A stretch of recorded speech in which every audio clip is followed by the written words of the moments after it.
I'm Dr. Lily Krug, though most people just call me Lily these days. After years of saving lives, I now mostly deal with paperwork at a local hospital and occasionally help out new doctors. But today isn't about any of that. Today, I'm getting ready to meet Amy, my son Scott's fiancée. My usual home is under renovation, so I'm staying in this small, simple rental. It's not much, but it's comfortable enough for the time being. To make the meeting special, I decided to bake my famous apple pie. Nothing says, welcome like a homemade pie, right? Just as I was pulling it out of the oven, the doorbell rang. I wiped my hands on my apron and went to answer the door. There was Scott, looking as handsome as ever, and beside him stood Amy. She was just as beautiful as Scott had described, with a certain sharpness in her expression that made me take notice. "Mom, this is Amy," Scott said proudly, his voice full of happiness. "Nice to meet you, Lily," Amy said, offering her hand, though it felt a bit stiff when I shook it. "Come in, I hope you're hungry." "The pie just came out of the oven," I said with a smile, stepping aside to let them enter. Amy walked in and immediately started looking around the living room and kitchen. I noticed the little frown on her face as she took in the third-hand furniture, the old kitchen cabinets, and the plain walls that could definitely use a fresh coat of paint. "It's cozy," she said at last, with a polite smile that didn't quite reach her eyes. "So, Lily, Scott tells me you work at the hospital. What do you do there?" she asked. "Oh, just some administrative work now," I answered, not wanting to boast about my long career. Scott glanced at me in surprise. "Mom, why don't you tell her about," he started, but I quickly cut him off with a wink as I began slicing the pie. "Never mind that.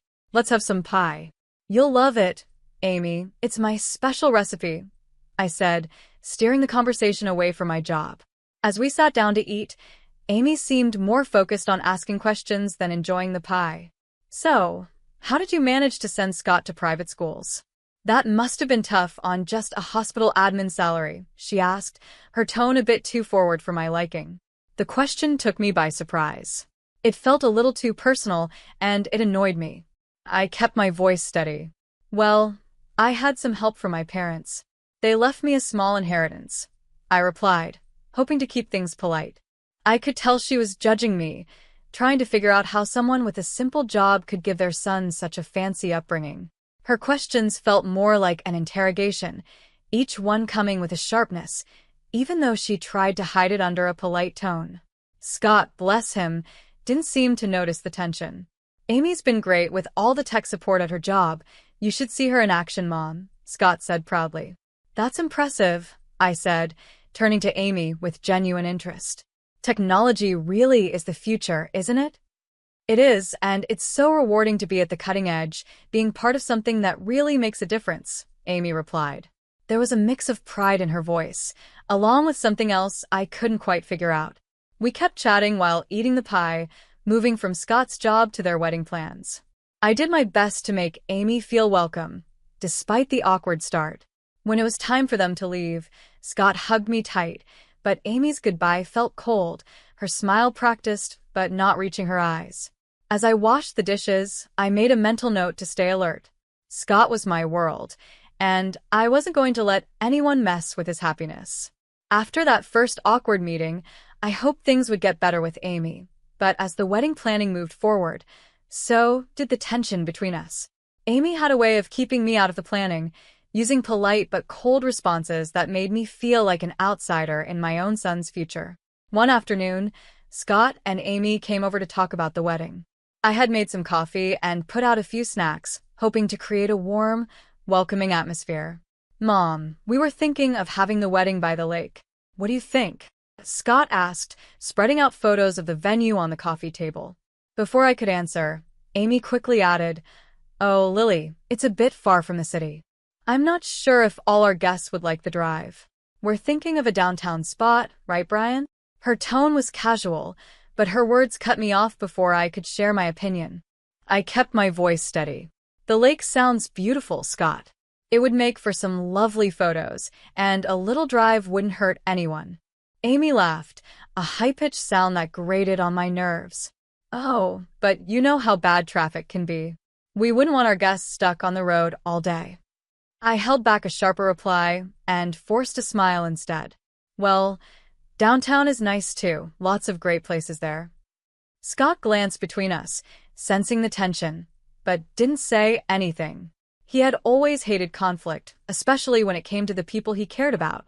Right, well, Amy's been looking into some great downtown venues, haven't you, babe? He said, giving her a supportive smile. Absolutely, Amy replied, flipping her hair over her shoulder. And Lily, we're also thinking of a modern theme for the wedding. Very sleek, very elegant. I'm guessing you'd prefer something more traditional? Her eyes glanced at my old coffee mugs and worn tablecloth, her words dripping with subtle judgment. I clenched my jaw, feeling the sting. I like modern just fine, I said, keeping my tone steady. The most important thing is that you two are happy. That's sweet of you, Amy said, her smile tight. We're just aiming for something more current. It's all about the image, after all. As they continued discussing wedding details, I nodded along, but my thoughts were elsewhere. Every word Amy said seemed to be pushing me further out, making it clear how little she valued my input or presence. After they left, the silence in my apartment felt heavier than usual. I was used to being alone, but this felt different. It was the feeling of being shut out of my own family. I poured myself a glass of wine and sat by the window, watching the streetlights flicker on. My heart was heavy with worry. I had always been the one Scott turned to for help, the one guiding him through life's challenges. Now, it felt like Amy was in control, steering him in a direction where I wasn't welcome. Just have to watch and wait, I muttered to myself, taking a sip. But I'm not giving up, not yet. It was Scott's birthday, and even though things had been tense between us, I wasn't going to miss my only son's celebration. Amy had taken over planning everything, and somehow, my invitation had gotten lost in the shuffle. But a mother's place is by her son's side, especially on his birthday. So I decided to go anyway. I arrived at Scott's house with a small, carefully wrapped gift in my hands. The house was full of life, with laughter and music spilling out through the door. Taking a deep breath, I rang the doorbell, my heart pounding in my chest. Crashing a party was one thing, but crashing your own son's party without an invite? That was another level. Amy opened the door, and her smile faded a little when she saw me. Lily, what a surprise. We weren't expecting you. Her words stung, but I held my composure. Wouldn't miss my son's birthday. Where's Scott? He's around somewhere, she said, stepping aside reluctantly. Well, come in, I guess. The house was decorated in shades of blue and gray, a sleek modern style that clearly had Amy's touch. I walked through groups of people, none of whom I knew. They were all Amy's friends, young and trendy, laughing and clinking their glasses together. Finally, I spotted Scott, chatting with some people who looked like his coworkers. Scott, I called, my voice trembling slightly. He turned, and his face lit up when he saw me. Mom. You made it. He excused himself and came over, giving me a big hug. I wouldn't miss it for the world, I said, handing him the gift. Happy birthday, honey. Thanks, Mom. I'm so glad you're here. He looked genuinely happy, but there was a bit of confusion in his eyes, like he was wondering why I'd say that. Just then, Amy appeared beside us, her smile tight. Scott, your friends were asking about you, she said, then turned to me. Can I get you a drink, Lily? No thanks, I'm fine, I replied, feeling out of place as she maintained her polite but distant attitude. As the evening went on, I tried to mingle, but Amy's friends were a close-knit group. Every conversation felt strained, and Amy often stepped in to either pull Scott away or take over the conversation with stories of her job and their future plans. At one point, I overheard Amy talking to a friend. Her voice was just loud enough for me to catch. Yeah, it's a bit awkward that she showed up. I didn't think she'd come, considering the vibe. Her words felt like a slap. I wasn't just uninvited, I was unwanted. My presence was making her uncomfortable, maybe even embarrassing her in front of her friends. The realization hit hard, and I found myself retreating to a quiet corner, holding a drink I didn't even remember accepting. A little while later, Scott found me alone, his brow furrowed. Mom, are you okay? You seem a bit off. I forced a smile, not wanting to spoil his day with my feelings. Just a bit tired, that's all. It's been a long day. Do you want to stay longer, or would you like me to drive you home? His concern was real, but the last thing I wanted was to pull him away from his friends. No, you stay. Enjoy your party. I'll catch a cab, I said, standing up. I just wanted to see you and wish you a happy birthday in person. He hugged me again, looking a little worried. Thanks for coming, Mom. I love you. I love you too, honey, I said, holding back the sadness as I left the party. I love you too, baby. Always.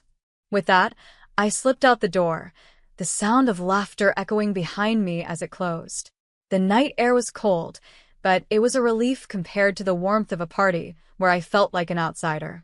The next morning, just one day before Scott's wedding, I was in my kitchen, the soft hum of the refrigerator the only noise in the quiet room.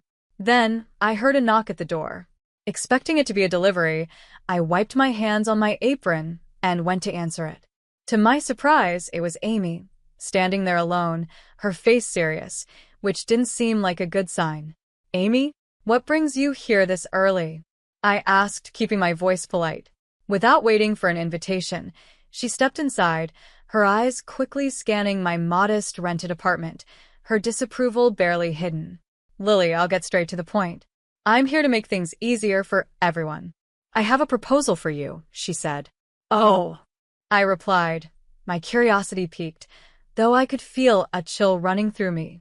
She pulled an envelope from her sleek, oversized purse and held it out to me. I'm offering you $3,000 to not come to the wedding tomorrow. We think it's for the best. I stared at her, not because I was shocked by the offer, but because she actually thought this was acceptable. And why would you think I'd agree to that? I asked. Her lips tightened into a frown.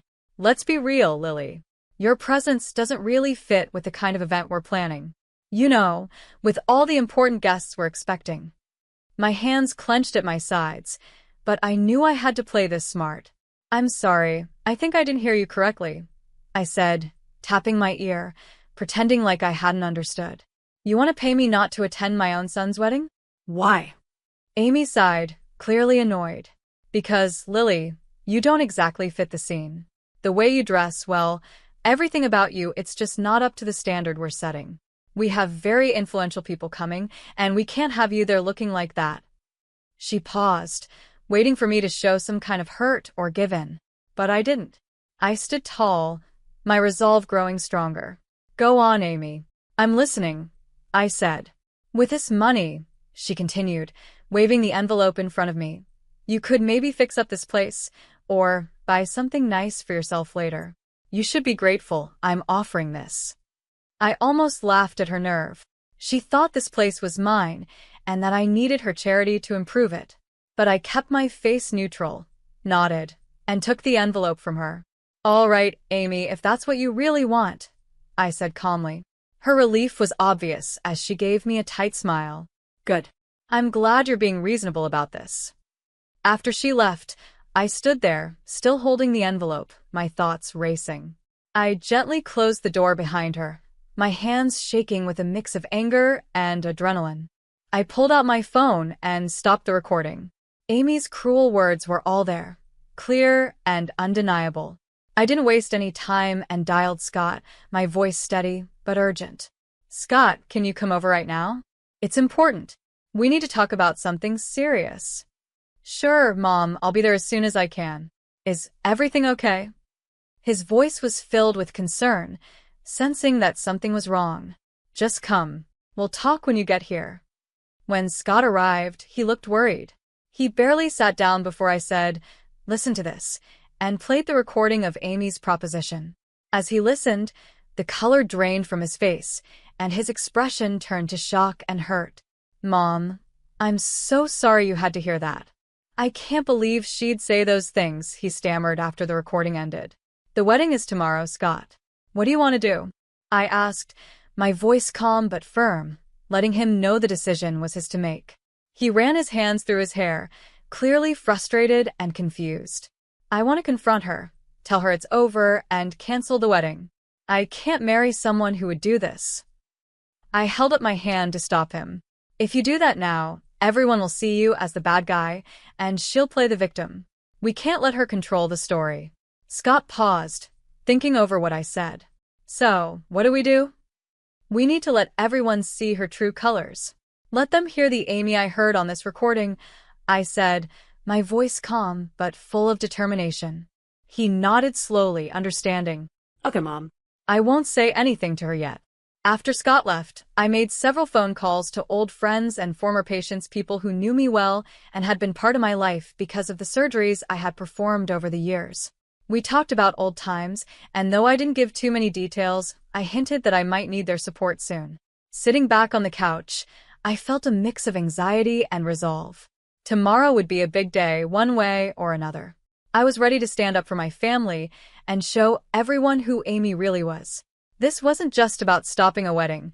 It was about protecting my son from a life of manipulation and lies. The wedding day arrived, and with it came a swirl of nerves and a sense of duty. Today would change everything, no matter what happened. As the guests began to settle into the beautifully decorated hall, whispering excitedly about the upcoming ceremony, I knew the truth would soon come to light. I braced myself for what was about to be the hardest thing I'd ever done. The plan was simple but powerful. Just before Amy and her father were supposed to make their grand entrance, a video about Amy and Scott's relationship was set to play. Instead, I had arranged with the AV technician to play the audio recording of Amy's cruel offer. My heart raced as the moment got closer, knowing how much impact it would have. As the guests chatted, waiting for the ceremony to begin, I gave a signal to the technician. The lights dimmed, and instead of the soft music of the couple's video, Amy's voice filled the room, loud and clear. I'm offering you $3,000 to not attend the wedding tomorrow. We think it's for the best. There was an instant reaction, a gasp from the crowd, followed by murmurs of confusion and shock. People looked around, trying to understand what they had just heard. Then, the doors opened for Amy's entrance with her father, the timing perfect. The room went silent as they walked in. Her father smiled and waved, unaware of what had just happened. But Amy's smile faded as she realized that all eyes were now on her, filled with judgment and suspicion. As they reached the front, I moved to the second part of the plan. The screen switched to a video montage of testimonials from respected city figures, colleagues, and patients. They spoke about my years as a skilled surgeon, the lives I had saved, and the positive impact I had made in the community. The contrast was striking proof of my life of service and respect, directly challenging Amy's earlier words about my character. Amy stood frozen, her face pale, as the video continued. The guests, now clearly against her, whispered among themselves, their looks ranging from pity to disdain. Amy's mother, sitting in the front row, had tears running down her face, her hands covering her mouth in shock. Amy's composure crumbled, her earlier confidence shattered. She had been exposed in front of the very people she had wanted to impress. As the video ended, the room fell into a heavy silence. The weight of what had just happened hung in the air, thick with broken expectations and hard truths. My son Scott took a deep breath and stepped up to the microphone, his face serious. Every eye in the room was on him, filled with curiosity and concern, waiting for what he would say next. I'm very sorry, Scott began, his voice echoing through the silent hall. But I didn't see the selfishness and arrogance of my bride sooner. He paused, looking out at the crowd with regret. I'm canceling the wedding, and I apologize to all of you for the inconvenience. Then he turned to me, his expression softening. Mom, I'm sorry. Thank you for everything you've done for me. Without you, I might have made the biggest mistake of my life. His voice cracked a little, and my heart filled with both pride and sadness for what he was going through. A soft murmur of support rose from the crowd, and some guests stood up, applauding his courage. A tear slipped down my cheek as I watched my son, standing strong and showing the values I had always hoped to instill in him: integrity and strength. At that moment, Amy, who had been standing off to the side, broke down in tears. I didn't know about your mother's background, she sobbed, her voice desperate. This changes everything. Please, Scott, can we just talk about this? But Scott shook his head, his decision firm. There's nothing left to talk about, Amy. It's over. Even her parents looked at her with shock and disappointment, clearly stunned by her actions. They, too, seemed caught in the uncomfortable position of seeing their daughter's mistakes laid bare in front of everyone. Frustrated and embarrassed, Amy's emotions boiled over. "This is all your fault," she yelled at me, pointing a trembling finger in my direction. Her voice was raw with anger. "You've ruined everything." With those final words, she ran out of the hall, her sobs echoing behind her as the door slammed shut. The room was left in silence, everyone processing the unexpected drama. I moved to Scott's side, putting my arm around him. "You did the right thing," I whispered, feeling the weight of the day pressing down on both of us.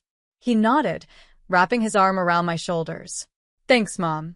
I couldn't have gotten through this without you."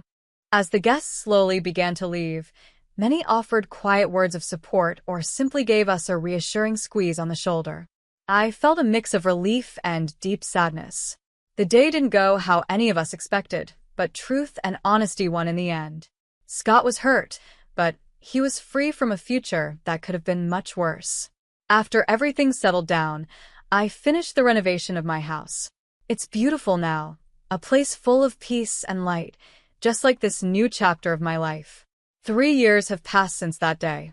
Amy, Scott's ex-fiancée, tried reaching out to me a few times, asking for forgiveness, but after everything, I just couldn't. I told her no each time. The last I heard, she lost her job. Her boss had been at the wedding and saw it all. She moved out of the city, and I don't know where she is now. In the meantime, life moved on in the best way possible. I retired from my hospital job, finally giving myself the break I deserved after so many years of work. Not long after, Scott met Janet. She's a wonderful person, kind and beautiful inside and out. They got married last spring, and it was the kind of wedding we had always dreamed of, full of love, laughter, and real happiness. Janet respects me deeply, and we've built a strong bond. It's such a joy to see Scott happy and in a relationship where they truly complement each other. Just the other day, during a quiet dinner at my house, Janet told me how much she appreciates our relationship. "Lily, I really admire how gracefully you've handled everything. I'm so grateful for how welcoming you've been," she said, her sincerity touching my heart. "I'm just thrilled to have you in the family, dear.